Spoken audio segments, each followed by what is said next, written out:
Hours after the panic and confusion in this tunnel, complete silence as a police scenes of crime evidence gatherer makes his way towards Circle Line locomotive 204.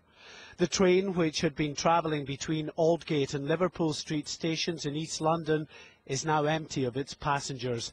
But the horror they faced earlier that day is obvious. 7 people died here, scores of others were injured in the powerful explosion which ripped through the second carriage from the front. Across London, another Scenes of Crime team records the aftermath of the terrorist attack at Edgware Road. 6 died here. Some the inquest heard had lain for a time mortally wounded amongst the twisted wreckage and scattered belongings. But they died before medical help could reach them.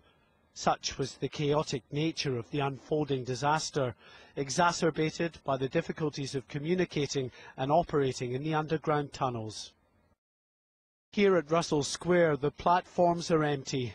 The whole network was shut down in the aftermath of the attacks. The bombing of this train accounted for the biggest single loss of life. 26 died at Russell Square. 6 were thrown from the train by the power of the blast.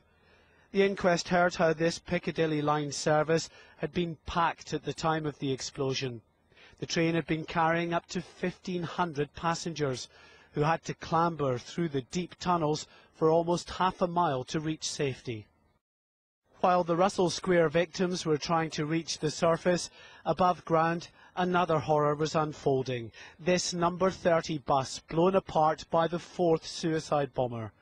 These images were understandably difficult for the families to watch, and they know they've many months of distressing evidence ahead before the inquest finally rules on the events of July the 7th, 2005.